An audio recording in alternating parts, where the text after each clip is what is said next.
আসসালামু আলাইকুম ভাই। ওয়ালাইকুম আসসালাম ওয়া রাহমাতুল্লাহ। নিকাহ বা রেজিস্ট্রি বিয়ে মসজিদে কোন নিয়মটা ইসলাম অনুযায়ী সঠিক? ইসলামিক দৃষ্টিভঙ্গি থেকে বলেন।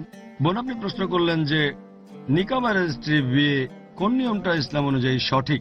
ইসলাম ধর্মের কথা যদি বলতে হয়, ইসলাম অনুযায়ী সঠিক নিয়মে বিয়ে সেটা নিকাহ আছে পবিত্র কোরআন এবং সহিহ হাদিসে। তার মানে যাদের বিয়ে হবে সে ছেলে আর মেয়ে থাকবে, আরেকজন লোক থাকবে যে নিকাহ পড়াবে। এমন না যে তাকে মৌলানা হতে হবে, হলে ভালো আলহামদুলিল্লাহ, এমন না যে হতেই হবে। আরো নিয়ম আছে, দুজন সাক্ষী থাকতে হবে মিনিমাম। একজন সে মেয়েকে জিজ্ঞেস করবে তুমি কি এই ছেলেকে স্বামী বলে মানছ, দেন মোহর এত।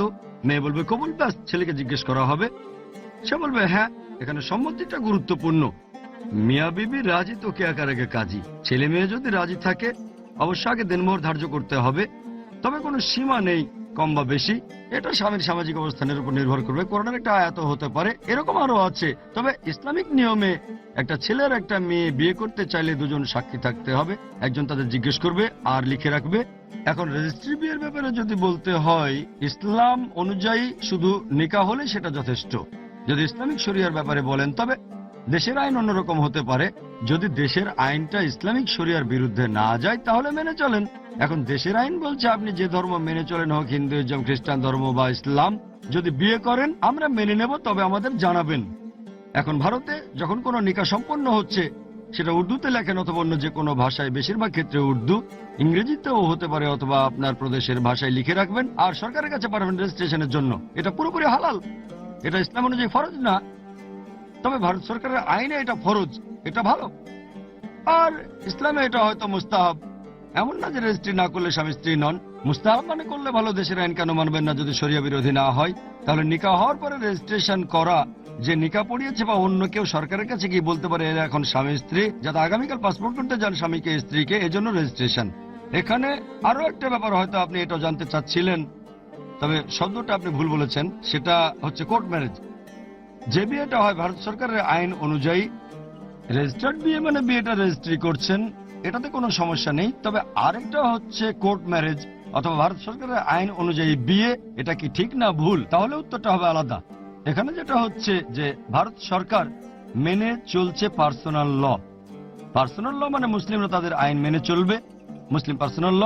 হিন্দুরা মেনে চলবে হিন্দু পার্সোনাল ল, খ্রিস্টানরা মানবে তাদের পার্সোনাল ল। পার্সোনাল ল মানে যেটার সাথে সম্পর্কিত শুধু তারা, তাদের পরিবার, যদি সেটা ফৌজদারি আওতায় না পড়ে। যদি বিয়ে করতে চান আপনার ধর্মের নিয়ম অনুযায়ী বিয়ে করতে পারেন, অথবা ডিভোর্স দিতে পারেন, সম্পত্তি ভাগ করতে পারেন, এই সব কিছু আসবে পার্সোনাল লর ভিতরে। অপরাধ পড়বে ফৌজদারিতে। তাহলে পার্সোনাল ল, ভারত একটা গণতান্ত্রিক ধর্মনিরপেক্ষ দেশ, সব নাগরিককে তাদের ধর্ম পালন করার সুযোগ তারা দিয়েছে।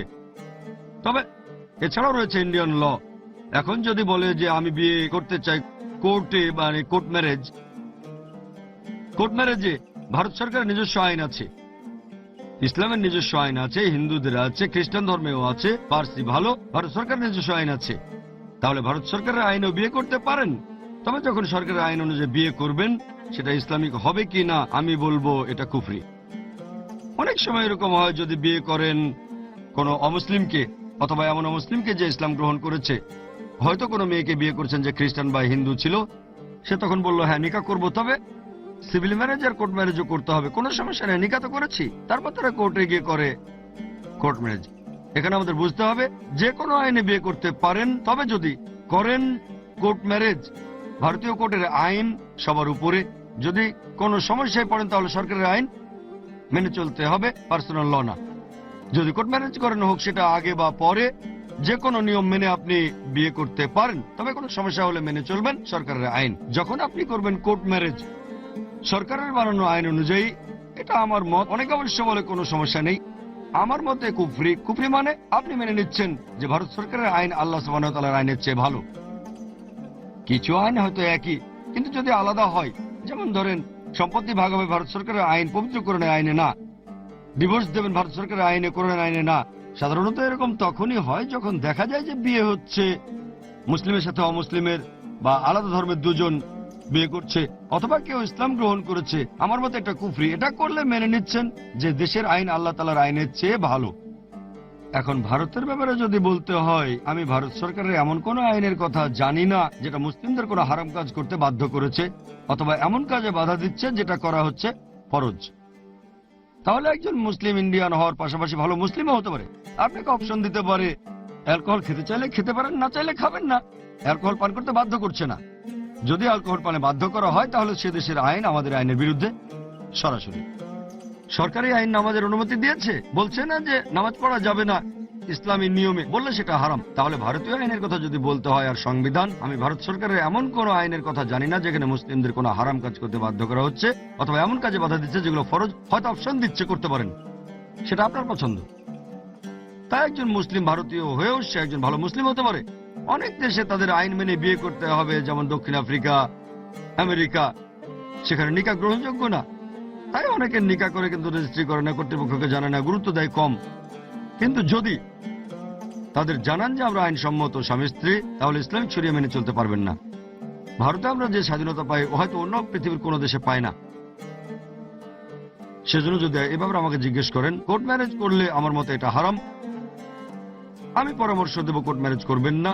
ইসলামী নিকাহ করেন, যখনই কোর্ট ম্যারেজ করবেন সেটা কুফরি। তাহলে মেনে নিচ্ছেন যে দেশের আইন আল্লাহ সুবহানাহু ওয়া তাআলার আইনের চেয়ে ভালো। আশা করি উত্তরটা পেয়েছেন। লাইক দিন, শেয়ার করুন।